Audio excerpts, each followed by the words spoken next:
दोस्तों group D 2018 के all shift में मैथ्स के जो क्वेश्चन आए थे उससे हम यहाँ पे करवाने वाले हैं और ये उसका पार्ट 41 होगा। तो शुरू करने से पहले जो भी चैनल पर नए हैं चैनल सब्सक्राइब जरूर कर लीजिएगा। तो चलिए देख लेते हैं पहला क्वेश्चन। यहाँ पर दे रखा है मेरे खर्च और बचत का अनुपात 3:4 है।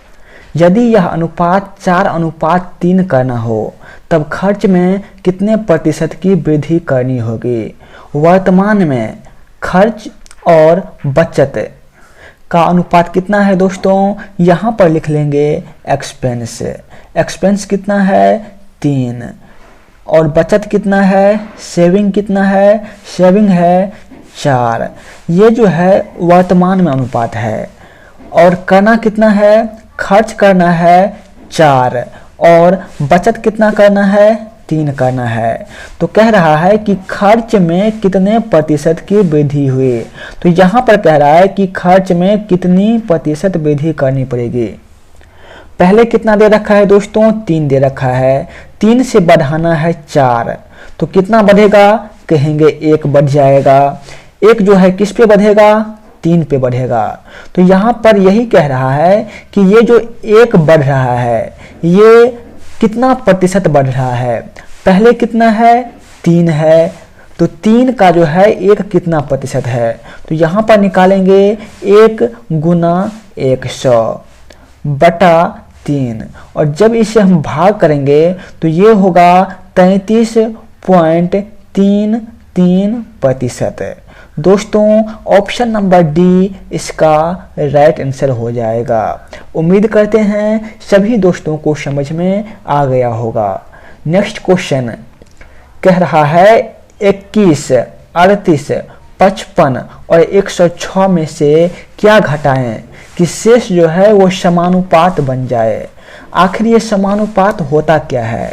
तो यहाँ पर हम लिख लेते हैं A अनुपात B समानुपात C अनुपात D। तो क्या होता है इसमें कि जितना A अनुपात B होगा उतना ही C अनुपात D होगा। कहने का अर्थ ये हुआ कि यदि A अनुपात B 2:3 है तो C अनुपात D कितना होगा, वो भी 2:3 ही होना चाहिए। यहाँ पर हमें यही निकालना है कि 21, 38, 55 और 106 में से क्या घटाएंगे। तो इस क्वेश्चन को यदि हम x मान के करें तो बहुत टाइम लग जाएगा। फिर क्या करेंगे, फिर इसे हम ऑप्शन के सहारे करेंगे। कैसे करेंगे, ऑप्शन के सहारे करेंगे।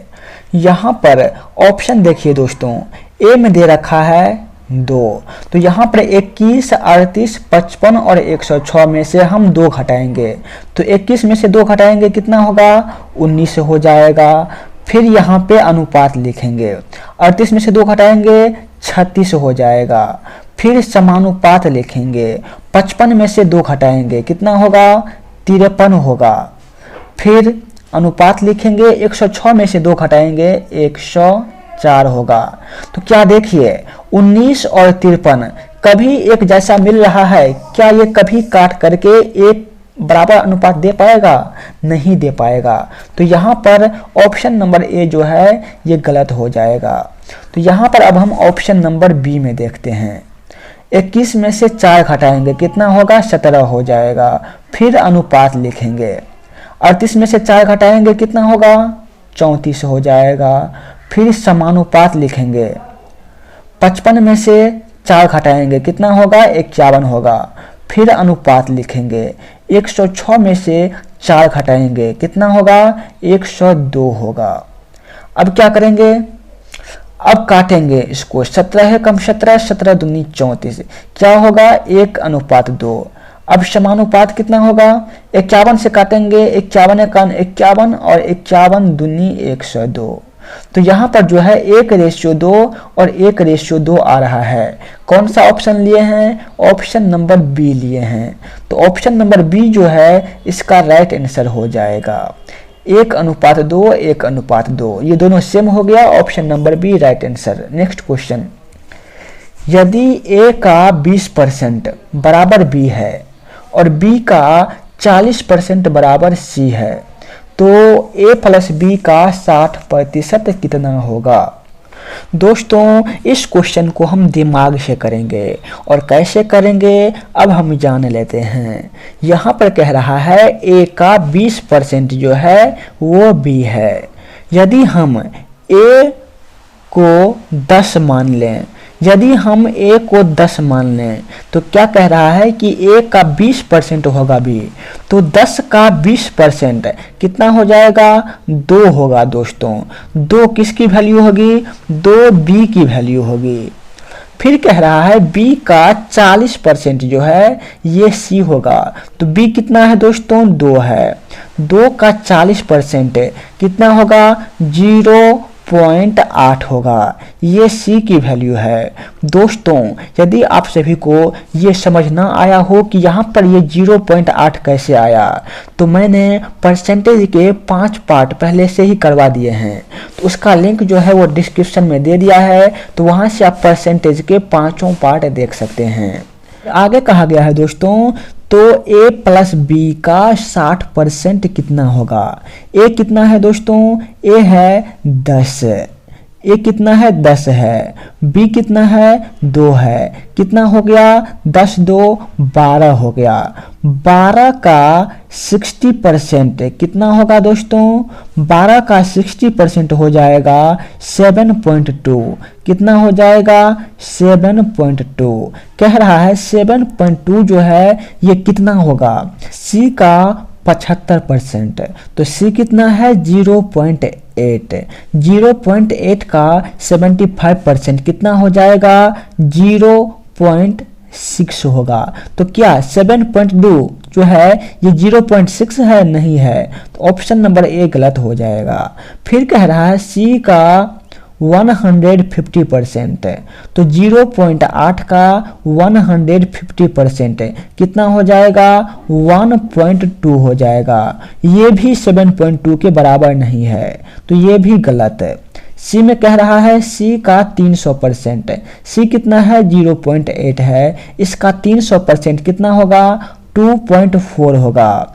क्या 2.4 है, नहीं है, तो ऑप्शन नंबर सी भी गलत हो जाएगा।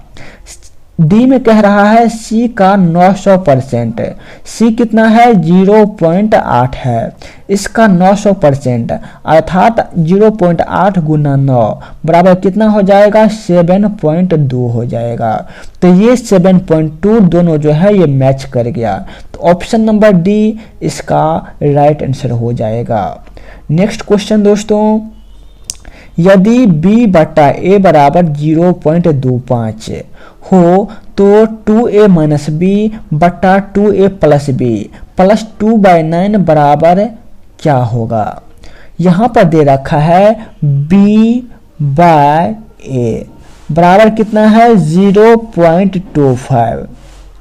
यहाँ पे क्या करेंगे दोस्तों, हम इसे आसान करने के लिए क्या करेंगे, b को यदि हम 1 मान लेते हैं और a को यदि हम 4 मान लेते हैं, और यदि हम 1 में 4 से भाग देते हैं तो ये 0.25 आ जाएगा। कहने का अर्थ ये हुआ कि हम कैलकुलेशन को आसान करने के लिए b के स्थान पर 1 ले लेंगे और a के स्थान पर 4 ले लेंगे। फिर यहाँ से होता है क्वेश्चन शुरू, 2a माइनस बी, तो क्या हो जाएगा 2 इंटू 4 माइनस b का मान कितना है 1 है, 1 हो गया, बटा 2 गुने 4 प्लस b का मान कितना है दोस्तों 1 है, 1 दे देंगे, प्लस 2/9। हमें कह रहा है इसका मान क्या होगा, तो यहाँ पर क्या हो जाएगा, ऊपर में हो जाएगा 7 बटा नीचे में हो जाएगा 2 चौका 8 और 1 9 प्लस 2/9। अब क्या करेंगे, नीचे में दोनों सेम है तो 9 का एलसीएम कितना होगा 9 ही होगा, और ऊपर में हो जाएगा 7 प्लस 2 बराबर 9, तो 9 में 9 से भाग देंगे कितना होगा 1 होगा। एक कहाँ पर दे रखा है दोस्तों, ऑप्शन नंबर सी में दे रखा है। ऑप्शन नंबर सी इसका राइट आंसर हो जाएगा। यदि आपको प्रीवियस ईयर का मैथ्स पढ़ना हो, प्रीवियस ईयर का जीके पढ़ना हो, प्रीवियस ईयर का रीजनिंग पढ़ना हो, तो उसके कई सारे पार्ट बना दिए गए हैं, तो वहाँ से आप प्लेलिस्ट में जाकर वो सब भी देख सकते हैं। नेक्स्ट क्वेश्चन, किसी राशि को ए, बी और सी के बीच बांटा जाता है। संपूर्ण राशि का ए 3/16, कहने का अर्थ ये हुआ कि ए जो है इससे 3/16 मिलता है और बी 1/4 प्राप्त करता है। अगर सी को 81 रुपया मिलता है तो बी का हिस्सा कितना होगा। तो यहाँ पर ए जो है, ए को कितना मिल रहा है 3/16, बी को कितना मिल रहा है, बी को मिल रहा है 1/4। तो कह रहा है सी को मिल रहा है 81 रुपया, तो बी का हिस्सा कितना होगा। अब यहाँ पर देखिए नीचे दे रखा है 16 और इसमें नीचे दे रखा है 4, तो इस 4 को भी हम क्या करेंगे 16 के बराबर लाएंगे। तो क्या करेंगे, ऊपर नीचे दोनों साइड में 4 से गुना करेंगे, गुना 4 गुना 4। एक बात आप लोग ध्यान रखिएगा, जब इस तरह के क्वेश्चन आते हैं तो क्या होगा कि सभी मिलाकर के जो है वैल्यू 1 के बराबर होता है, अर्थात ए, बी और सी मिलाकर के वैल्यू कितना होगा 1 के बराबर होगा। तो ए और बी का तो हो गया, जो बच गया वो किसका होगा, वो सी का होगा। तो चलिए इसको देख लेते हैं। 3/16 हो गया, फिर जोड़ेंगे, ऊपर में कितना होगा 4 एकम 4/16 और जो बच जाएगा वो किसका हो जाएगा, वो हो जाएगा सी का। तो पहले हम इसको कर लेते हैं। तो 16 नीचे में बराबर है, तो इसका एलसीएम ले लेंगे, कितना होगा 16 हो जाएगा। ऊपर में कितना होगा 3 + 4, तो ये होगा 7/16। मैंने अभी क्या कहा था कि ए, बी और सी मिलाकर के कितना होगा 1 के बराबर होगा। तो यहाँ पर आ गया है ए और बी की वैल्यू कितना आ गया है 7/16 हो गया है। तो हम 7 में क्या जोड़ेंगे कि 16 हो जाए, तो 7 में हमें 9 जोड़ना होगा। तो 7 9 16 हो गया और 16 में 16 से भाग देंगे तो ये 1 के बराबर हो जाएगा। अर्थात कहने का मतलब ये हुआ कि सी जो है, सी का वैल्यू कितना होगा 9 होगा, लेकिन क्वेश्चन में कहा गया है कि सी को कितना मिलता है 81 रुपया मिलता है, लेकिन यहाँ पर कितना निकला है 9 निकला है। यहाँ पर हम लिखेंगे 9 बराबर 81, तो 1 बराबर कितना हो जाएगा 81 में 9 से भाग दे देंगे, तो 1 की वैल्यू कितना हो जाएगा 9 हो जाएगा। दोस्तों हमें निकालना क्या है, निकालना है बी की वैल्यू।